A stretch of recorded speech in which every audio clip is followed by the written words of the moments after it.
नमस्कार। दिन भर की बड़ी खबरों में आपका स्वागत है। मैं हूं आंचल। आज इस बुलेटिन में बात होगी कांग्रेस के चुनाव आयोग पर बड़े हमले की, तेजस्वी यादव के बड़े खुलासे की। देखेंगे एसआईआर पर चर्चा से क्यों डर रही है मोदी सरकार। उत्तराखंड पंचायत चुनाव में बीजेपी की बुरी हार को जानेंगे कैसे बीजेपी के सीनियर नेता ने ही खोली मोदी सरकार की पोल। और बुलेटिन के आखिर में देखेंगे जाने माने कार्टूनिस्ट इरफान की किस खबर पर पड़ी तिरछी नजर। लेकिन दिन भर की तमाम बड़ी खबरों से पहले एक नजर आज की सुर्खियों पर। केरल की दोनों ननों को मिली जमानत। बिलासपुर एनआईए कोर्ट का फैसला, धर्मांतरण के आरोप में किया गया था गिरफ्तार। सीजेआई बीआर गवई का बड़ा बयान, अंबेडकर के सिद्धांतों को आत्मसात करने के लिए छात्रों को किया प्रेरित। बोले महिला सशक्तिकरण ही डॉक्टर अंबेडकर को सच्ची श्रद्धांजलि। पूर्व जेडीएस सांसद प्रज्वल रेवन्ना को उम्र कैद की सजा, महिलाओं के शोषण केस में ठहराया गया था दोषी। बेंगलुरु की स्पेशल कोर्ट ने सुनाया फैसला। कंगना रनौत को हाई कोर्ट से झटका, किसान आंदोलन के वक्त किया था ट्वीट, महिला किसान पर की थी अपमानजनक टिप्पणी, मामला रद्द करने की याचिका खारिज। ये तो थी सुर्खियां। अब बात आज की सबसे बड़ी खबर की। चुनाव आयोग और मोदी सरकार पर राहुल गांधी ने अब तक का सबसे बड़ा हमला बोला है। एक दिन पहले राहुल गांधी ने ऐलान किया था कि मोदी की सत्ता जाएगी तो जिन्होंने भी गड़बड़ी की है उनका हिसाब होगा। अगर वो लोग रिटायर भी हो जाएंगे तो भी उन्हें खोज निकालेंगे। और अब राहुल गांधी ने 2024 के लोकसभा चुनाव को लेकर बड़ा दावा किया है। तो क्या कुछ कहा राहुल गांधी ने, देखिए इस रिपोर्ट में। राहुल गांधी ने कहा है कि 2024 के चुनाव में धांधली से बीजेपी की जीत हुई है। करीब 100 सीटों पर धांधली हुई। बीजेपी की जीत के लिए इलेक्शन कमीशन जिम्मेदार है। राहुल गांधी ने कहा कि भारत का इलेक्शन सिस्टम जिंदा नहीं रहा है। हम आने वाले कुछ दिनों में आपको साबित कर देंगे कि लोकसभा चुनाव में कैसे धांधली हो सकती है, और हुई भी। दिल्ली के विज्ञान भवन में कांग्रेस पार्टी के एनुअल लीगल कॉन्क्लेव में बोलते हुए राहुल ने कहा कि मुझे हमेशा से शक था कि इसमें कुछ गड़बड़ है। 2014 से ही मुझे 2022 गुजरात विधानसभा चुनाव में भी शक था। किसी एक पार्टी की लैंडस्लाइड विक्ट्री का ट्रेंड शक पैदा करता है। लोकसभा चुनाव में कांग्रेस पार्टी को राजस्थान, मध्य प्रदेश, गुजरात में एक भी सीट नहीं मिलती। ये मेरे लिए आश्चर्य की बात थी। जब भी हम बोलते थे तो लोग कहते थे सबूत कहाँ है। फिर महाराष्ट्र में कुछ हुआ, लोकसभा चुनाव में हम जीत गए और फिर 4 महीने बाद हम न सिर्फ हारे बल्कि पूरी तरह से खत्म हो गए। 3 मजबूत पार्टियां अचानक गायब हो गई। हमने चुनावी धांधलियों की गंभीरता से जांच शुरू की। हमें महाराष्ट्र में ये पता चला, लोकसभा और विधानसभा चुनावों के बीच 1 करोड़ नए मतदाता सामने आते हैं। इनमें से ज्यादातर वोट बीजेपी को जाते हैं। अब मैं बिना किसी संदेह के कहता हूं कि हमारे पास सबूत है। हमारे पास ऐसे सबूत हैं जो बताते हैं कि चुनाव आयोग है ही नहीं। भारत के पीएम के पास बहुत कम बहुमत है। अगर 10 से 15 सीटों पर भी धांधली नहीं होती तो मोदी भारत के प्रधानमंत्री भी नहीं होते। राहुल गांधी ने दावा किया कि एक लोकसभा क्षेत्र में हमने मतदाता सूची की जांच की और पाया कि 6.5 लाख मतदाताओं में से 1.5 लाख मतदाता फर्जी थे। राहुल ने कहा कि हम इसे साबित करने जा रहे हैं। हमारे पास अब डेटा है। लोकसभा चुनाव में धांधली हो सकती है और धांधली हुई भी है। कांग्रेस अध्यक्ष मल्लिकार्जुन खड़गे ने भी कहा कि महाराष्ट्र चुनाव में धांधली हुई थी। बीजेपी को संविधान से परेशानी है। वो संविधान से धर्मनिरपेक्ष और समाजवाद शब्द हटाने की कोशिश में है। अगर बीजेपी को 400 सीट मिल जाती तो वो संविधान भी बदल देते। कांग्रेस के बयानों से चुनाव आयोग घिर गया है। विपक्ष चुनाव आयोग और केंद्र सरकार पर हमलावर है। इस बीच बिहार में चुनाव आयोग ने नई मतदाता सूची का ड्राफ्ट जारी कर दिया है। इसके बाद नेता प्रतिपक्ष तेजस्वी यादव ने प्रेस कॉन्फ्रेंस कर बड़ा दावा किया है, जिसने सियासी गलियारों में हलचल बढ़ा दी है। तो क्या दावा किया तेजस्वी यादव ने, जानने के लिए देखिए ये रिपोर्ट। बिहार में मतदाता सूची के विशेष गहन पुनरीक्षण यानी एसआईआर को लेकर सियासी विवाद के बीच आरजेडी नेता तेजस्वी यादव ने बड़ा दावा किया है। नेता प्रतिपक्ष तेजस्वी यादव का नाम वोटर लिस्ट से कट गया है। उन्होंने कहा बीएलओ आई थी और हमारा सत्यापन करके गई है, फिर भी मतदाता सूची में नाम नहीं है। वहीं जब उनसे पूछा गया कि आपकी पत्नी का वोटर आईडी कार्ड बना है या नहीं, तो उन्होंने कहा कि जब मेरा ही नहीं बना तब मेरी पत्नी का कैसे बन जाएगा। उन्होंने आयोग से सवाल किया कि अब मैं चुनाव कैसे लड़ूंगा। मैंने गणना प्रपत्र भरा था, जो प्रक्रिया है उसके तहत चेक करने पर मेरा नाम नहीं आ रहा है। प्रेस कॉन्फ्रेंस में तेजस्वी यादव ने अपना वोटर आईडी कार्ड जारी किया। मीडिया के सामने तेजस्वी ने वोटर लिस्ट में अपना नाम देखने के लिए एपिक नंबर डाला, जिसके रिजल्ट में लिखा आया नो रिकॉर्ड्स फाउंड। तेजस्वी ने ये पूरी प्रोसेस स्क्रीन पर दिखाई, जिसके बाद तेजस्वी ने कहा हमारे सवाल से ईसी बच क्यों रहा है, ट्रांसपेरेंसी क्यों नहीं रख रहे हैं, EC booth wise list political party को दे, आपत्ति दर्ज करने की समय सीमा को बढ़ाया जाए, इसके लिए सिर्फ 7 दिनों का वक्त दिया गया है। सुप्रीम कोर्ट संज्ञान ले। उनसे हमारी मांग है कि ईसी से पूरी जानकारी मांगी जाए। ये तानाशाही है, लोकतंत्र नहीं है। हम चुनौती देते हैं ज्ञानेश कुमार जी, अगर आपने ट्रांसपेरेंसी रखी है तो हमारे सवालों का जवाब दीजिए। तेजस्वी यादव ने आगे कहा कि चुनाव आयोग धांधली कर रहा है, ये गोदी आयोग बन गया है। 2 गुजराती जो कुछ भी कहेंगे वो चुनाव आयोग करेगा। हालांकि पटना डीएम एसएन त्यागराजन ने तेजस्वी यादव के दावे को गलत बताया है, लेकिन सवाल ये उठ रहे हैं कि क्या तेजस्वी यादव के खिलाफ कोई बड़ी साजिश हो रही है। सवाल उठ रहे हैं कि क्या तेजस्वी चुनाव नहीं लड़ पाएंगे, तो सवाल मोदी सरकार पर भी बना हुआ है कि क्या वो एसआईआर के मुद्दे पर चर्चा से बच रही है, क्योंकि विपक्ष लंबे वक्त से इस मुद्दे पर सरकार से चर्चा की मांग कर रहा है, लेकिन सरकार इससे बचती हुई दिखाई दे रही है। अब सरकार की तरफ से इसे लेकर एक दलील दी गई है, जिसे लेकर सरकार का कहना है कि इस वजह से एसआईआर के मुद्दे पर चर्चा नहीं हो सकती। तो क्या है वो दलील जिसका सरकार ने दिया है हवाला, जानने के लिए देखिए रिपोर्ट। बिहार में आगामी विधानसभा चुनाव से पहले चुनाव आयोग की विशेष गहन पुनरीक्षण यानी एसआईआर की प्रक्रिया ने सियासी तूफान खड़ा कर दिया है। 1 अगस्त को ड्राफ्ट वोटर लिस्ट जारी होने के बाद विपक्ष ने इस मुद्दे को संसद में उठाने की मांग तेज कर दी है। विपक्ष का आरोप है कि एसआईआर के जरिए अल्पसंख्यकों, दलितों और प्रवासियों के मताधिकार को दबाने की कोशिश हो रही है। कांग्रेस, आरजेडी समेत इंडिया गठबंधन के सांसदों ने संसद के मॉनसून सत्र में लगातार प्रदर्शन किया, चर्चा की मांग की, लेकिन सरकार ने चर्चा से साफ इनकार कर दिया। संसदीय कार्य मंत्री किरण रिजिजू ने पूर्व लोकसभा स्पीकर बलराम जाखड़ के उस फैसले का हवाला दिया जिसमें कहा गया था कि चुनाव आयोग के प्रशासनिक कार्यों पर संसद में चर्चा नहीं हो सकती। रिजिजू ने जोर देकर कहा कि चुनाव आयोग एक स्वतंत्र संवैधानिक संस्था है और एसआईआर इसका नियमित कार्य है। सरकार की दलील है कि विपक्ष की मांग नियमों के खिलाफ है और ऑपरेशन सिंदूर जैसे मुद्दों को प्राथमिकता दी जाएगी। अब सरकार की इस दलील से विपक्ष का वो दावा और पुख्ता होता हुआ दिख रहा है जिसमें वो सरकार पर इस मुद्दे पर चर्चा कराने से बचने के आरोप लगा रहा है। जानकारों का भी मानना है कि मोदी सरकार इस मुद्दे पर विपक्ष से बचने के लिए बहाने बना रही है, क्योंकि जब मॉनसून सत्र के पहले हफ्ते में विपक्ष ने लगातार एसआईआर पर विरोध जताते हुए सरकार से चर्चा की मांग की तो सदन बार-बार स्थगित होता रहा और अब सरकार ये कहकर बचती हुई दिख रही है कि इस पर चर्चा नहीं हो सकती, जिसे लेकर इस मुद्दे पर सरकार की मंशा पर सवालिया निशान खड़े हो गए हैं। तो साथ ही विपक्ष के चुनाव आयोग और सरकार पर लगाए हुए आरोप और भी पुख्ता होते हुए दिखाई दे रहे हैं। अगर सरकार एसआईआर के मुद्दे पर चर्चा से बचती रही तो विपक्ष कोई बड़ा कदम भी उठा सकता है, जिससे सरकार की मुश्किलें और बढ़ सकती हैं। एसआईआर पर चर्चा होती है तो सरकार की मुश्किलें बढ़ सकती हैं। तो वहीं उत्तराखंड में बीजेपी मुश्किल में आ गई है। उत्तराखंड में पंचायत चुनाव के नतीजों ने बीजेपी को करारा झटका दिया है।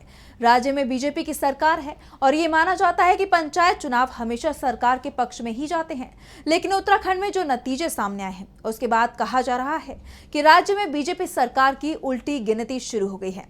तो क्या रहे पंचायत चुनाव के नतीजे और क्यों बीजेपी दिखाई दे रही है टेंशन में, जानने के लिए देखिए रिपोर्ट। उत्तराखंड में हरिद्वार को छोड़कर बाकी की 12 जिलों के 358 पंचायत सदस्यों के चुनाव के नतीजे घोषित कर दिए गए हैं। चुनाव नतीजों में राज्य की सत्ताधारी पार्टी बीजेपी को करारा झटका लगा है, क्योंकि पंचायत चुनाव को लेकर आमतौर पर ये माना जाता है कि सत्ताधारी दल के पक्ष में ही ये नतीजे आते हैं। लेकिन उत्तराखंड में पिछले 1 साल से चाहे वो विधानसभा उपचुनाव हो या फिर कोई दूसरा चुनाव, हर बार सत्ताधारी दल के खिलाफ ही जनता का रुझान दिखाई दिया है। राज्य की जिला पंचायत सीटों के जो नतीजे घोषित किए गए हैं उसमें कांग्रेस को 138 और बीजेपी को 127 सीटों पर जीत मिली है। सबसे बड़ी बात तो ये है कि बीजेपी ने 315 सीटों पर अपने उम्मीदवार उतारे थे, जबकि कांग्रेस ने 198 सीटों पर उम्मीदवार उतारे और उसके करीब 75% उम्मीदवार चुनाव जीतने में कामयाब रहे। जिला पंचायत सदस्यों के अलावा 2974 खंड विकास परिषद सदस्यों और 7499 पंचायत प्रधानों के लिए भी चुनाव हुए, जिनके नतीजे घोषित कर दिए गए हैं। इसमें भी कांग्रेस को बड़ी जीत मिली है, लेकिन ये चुनाव गैर दलीय आधार पर हुए थे। ऐसे में बीजेपी की तरफ से भी अपनी जीत का दावा किया जा रहा है। चुनाव नतीजों से बीजेपी के प्रदेश अध्यक्ष महेंद्र भट्ट सवालों में घिर गए हैं। वो अपने गृह जिले चमोली में भी बीजेपी को जिताने में कामयाब नहीं रहे। चमोली बीजेपी अध्यक्ष गजपाल बर्थवाल भी हार का सामना करने वालों में शामिल है। कांग्रेस को मिली जीत पर पार्टी नेता सूर्यकांत धस्माना ने कहा कि ये हमने न केवल ग्रामीण इलाकों में बल्कि शहरी इलाकों में भी भारी बढ़त हासिल की है। देहरादून में कुल 30 में से 12 सीटें कांग्रेस उम्मीदवारों ने जीती, जबकि 4 कांग्रेसी पृष्ठभूमि से हैं। बीजेपी को सिर्फ 7 सीटें मिली हैं। धस्माना ने कहा कि कांग्रेस को गढ़वाल और कुमाऊं दोनों क्षेत्रों में बढ़त मिली है। हम 12 में से 8 से 10 जिलों में जिला पंचायत बोर्ड बनाएंगे। बीजेपी टेंशन में दिखाई दे रही है तो मोदी सरकार की उसके अपने ही नेता ने टेंशन बढ़ा दी है। अमेरिकी राष्ट्रपति डोनाल्ड ट्रंप के भारत पर 25% टैरिफ वाले फैसले पर विपक्ष तो मोदी सरकार को घेर ही रहा है और अब बीजेपी के सीनियर नेता सुब्रमण्यम स्वामी ने भी इस मुद्दे पर मोदी सरकार को घेरने का काम किया है। स्वामी ने तंज कसते हुए विश्व गुरु के दावे को विश्व बुद्धू बताया है। ऐसे में मोदी सरकार दो तरफा घिर गई है। तो और क्या कुछ कहा स्वामी ने, जानने के लिए देखिए रिपोर्ट। अमेरिका की तरफ से भारत पर लगाए गए 25% टैरिफ शुल्क के फैसले पर जहां विपक्ष मोदी सरकार को घेर ही रहा है, तो अब वहीं बीजेपी के सीनियर नेता और पूर्व सांसद सुब्रमण्यम स्वामी ने भी प्रधानमंत्री नरेंद्र मोदी पर निशाना साधा है। स्वामी ने अपने हालिया एक्स पोस्ट में पीएम मोदी को कमजोर करार देते हुए दावा किया है कि अमेरिका और चीन मिलकर भारत को अंतर्राष्ट्रीय स्तर पर निशाना बना रही हैं। उन्होंने तंज कसते हुए कहा कि एक तरफ चीन भारत में घुसपैठ कर चुका है और उधर अमेरिका ने भारत पर 25% आयात शुल्क लगा दिया है, जो भारत की कथित विश्व गुरु वाली छवि को धूमिल कर रहा है। स्वामी ने सवाल उठाया कि क्या मोदी सिर्फ कोई आया नहीं वाला राग अलापते रहेंगे। दरअसल बीबीसी की एक रिपोर्ट में दावा किया गया है कि अमेरिकी राष्ट्रपति डोनाल्ड ट्रंप की तरफ से लगाए गए शुल्क ने भारत अमेरिका व्यापार वार्ता को प्रभावित किया है और इससे भारत की जीडीपी 0.2% तक प्रभावित हो सकती है। साथ ही चीन के साथ लद्दाख सीमा विवाद 2020 से तनावपूर्ण बना हुआ है। यानी विपक्ष तो पहले ही विदेश नीति के मुद्दे पर सरकार को घेर ही रहा था और अब स्वामी के बयान ने मोदी सरकार को दो तरफा घेरने का काम किया है। हालांकि बीजेपी ने अभी तक इस पर कोई आधिकारिक प्रतिक्रिया नहीं दी है, लेकिन स्वामी की तरफ से इस बयान के आने के बाद यह मुद्दा और तूल पकड़ रहा है, जिसे लेकर मोदी सरकार की अंदर और बाहर दोनों जगह काफी किरकिरी हो रही है। बीजेपी के अपने ही नेता सरकार पर सवाल खड़े कर रहे हैं। सुब्रमण्यम स्वामी के बाद अब नितिन गडकरी का बड़ा बयान आया है। उनके बयान को सीधे मोदी सरकार से जोड़कर देखा जा रहा है, जिसे लेकर सवाल उठ रहे हैं कि क्या गडकरी और मोदी सरकार के बीच सब कुछ ठीक नहीं चल रहा है। तो ऐसा क्या कह दिया नितिन गडकरी ने जिसे लेकर उठने लगे सवाल, जानेंगे इस रिपोर्ट में। केंद्रीय मंत्री नितिन गडकरी अक्सर ही अपनी बेबाकी को लेकर चर्चा में बने रहते हैं और अब उनके एक और बयान की वजह से वो एक बार फिर चर्चा में हैं और उनके इस बयान को मोदी सरकार से जोड़कर देखा जा रहा है। दरअसल एक पुरस्कार समारोह में शामिल होने पहुंचे नितिन गडकरी ने कहा कि राजनीति में झूठ बोलना या चापलूसी करना जरूरी नहीं है। गडकरी ने साफ किया कि नेताओं को आत्मविश्वास के साथ सच बोलना चाहिए। उन्होंने कहा, अगर कुछ अच्छा है तो उसे अच्छा कहें और अगर बुरा है तो उसे बुरा ही कहें। ये एक गलत धारणा है कि राजनीति में सिर्फ झूठ बोला जाता है या फिर चापलूसी की जाती है। गडकरी ने आगे कहा कि लोकसभा चुनाव प्रचार में मैंने वोटरों से साफ कहा कि मैं मुफ्त की चीजें नहीं दूंगा, ना ही जाति समुदाय की आड़ में वोट मांगूंगा। मैं सभी के लिए काम करूंगा, फिर चाहे वोट मिले या ना मिले। गडकरी की ये टिप्पणी विपक्ष के उस दावे को और पुख्ता करती है जिसमें वह मोदी सरकार पर जनता से किए वादों को पूरा न करने और झूठी बयानबाजी का आरोप लगाता है। बता दें कि यह पहली बार नहीं है जब गडकरी ने ऐसा बयान दिया हो जिसे मोदी सरकार से जोड़कर देखा जा रहा है। हाल ही में गडकरी ने कहा था कि जो नेता सिर्फ वादे करते हैं और काम नहीं, उन्हें जनता सबक सिखाती है। इस बयान को भी मोदी सरकार की नीतियों पर अप्रत्यक्ष टिप्पणी माना गया और अब एक बार फिर गडकरी की इस हालिया टिप्पणी ने बीजेपी के अंदर हलचल पैदा कर दी है। सवाल उठता है कि गडकरी आखिर ऐसे बयान क्यों देते हैं? क्या उनके और सरकार के बीच सब कुछ ठीक नहीं चल रहा है, या वो वाकई परोक्ष यानी इनडायरेक्ट तरीके से इशारों में मोदी सरकार को समय समय पर आईना दिखाने का काम करते हैं? खैर, वजह जो भी हो, लेकिन इस वक्त गडकरी की यह टिप्पणी काफी सुर्खियां बटोर रही है। चर्चा है कि बीजेपी में सब कुछ ठीक नहीं है तो अमेरिका और रूस के बीच हालात बेहद तनावपूर्ण बन गए हैं। अमेरिकी राष्ट्रपति जो अब तक तो रूस को धमकियां ही दे रहे थे, लेकिन अब उन्होंने रूस के खिलाफ अपने न्यूक्लियर सबमरीन भी उतार दी है, जिस पर रूस ने तीखी प्रतिक्रिया दी है और अब दोनों देश परमाणु युद्ध की तरफ बढ़ते दिखाई दे रहे हैं। तो क्या अमेरिका रूस में छिड़ेगी परमाणु जंग? क्या है मौजूदा हालात, जानने के लिए देखिए रिपोर्ट। अमेरिका और रूस जंग की ओर बढ़ रहे हैं और इस बार ये जंग केवल मिसाइल और ड्रोन से नहीं लड़ी जाएगी, बल्कि परमाणु हथियारों का इस्तेमाल भी हो सकता है, क्योंकि पहले तक तो दोनों देश एक दूसरे को परमाणु हथियारों की चेतावनी ही दे रहे थे, लेकिन अब अमेरिका एक्शन में आ गया है। अमेरिकी राष्ट्रपति डोनाल्ड ट्रंप ने 2 न्यूक्लियर सबमरीन पानी में उतार दी। ट्रंप ने कहा कि ये कदम एहतियात के तौर पर उठाया गया है ताकि अगर ये मूर्खतापूर्ण और भड़काऊ बयान केवल शब्दों तक सीमित न रहे तो हम तैयार रहें। शब्दों का बहुत महत्व होता है और कई बार ये अनजाने में गंभीर नतीजों की तरफ ले जा सकते हैं। मुझे उम्मीद है कि इस बार ऐसा नहीं होगा। दरअसल रूस के पूर्व राष्ट्रपति दिमित्री मेदवेदेव ने अमेरिका को धमकी देते हुए कहा था कि रूस के पास आज भी यूएसएसआर के परमाणु हथियार हैं, जिसके बाद अब ट्रंप ने ये कदम उठाया है। इसके बावजूद रूस के तेवरों में कोई बदलाव आता नहीं दिख रहा। रूस की तरफ से भी चेतावनी दे दी गई कि अमेरिकी परमाणु पनडुब्बियां उसके निशाने पर हैं। मीडिया रिपोर्ट्स के मुताबिक रूसी संसद ड्यूमा के सदस्य विक्टर वोडोलात्स्की ने कहा कि दुनिया के महासागरों में रूसी परमाणु पनडुब्बियों की संख्या अमेरिकी पनडुब्बियों से कहीं ज्यादा है। राष्ट्रपति ट्रंप ने जिन पनडुब्बियों को उपयुक्त क्षेत्र में भेजने का आदेश दिया है वे पहले से ही हमारी निगरानी में है।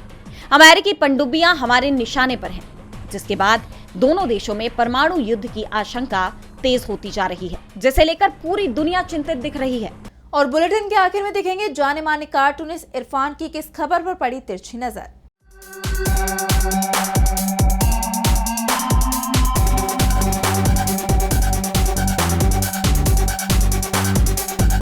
तेजस्वी यादव ने जहां लाइव में ये बताया कि उनका नाम और नंबर जब डालने पर वोटर लिस्ट में जवाब आता है कि नो रिकॉर्ड अवेलेबल, अब इसका जवाब आनन फानन में इलेक्शन कमीशन ने भी दे दिया और उसने बताया कि 416 नंबर पर आपका नाम मौजूद है तेजस्वी जी, आप जाकर के चेक कर लीजिए।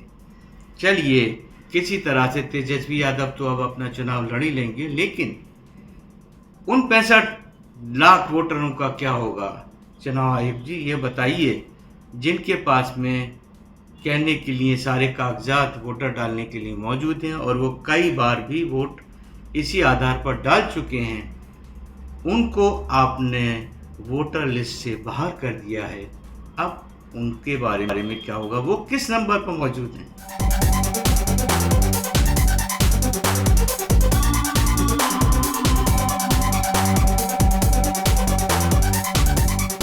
बहुत बहुत शुक्रिया इरफान जी। तो आज इस बुलेटिन में इतना ही। आप देखते रहिए डीबी लाइव। नमस्कार।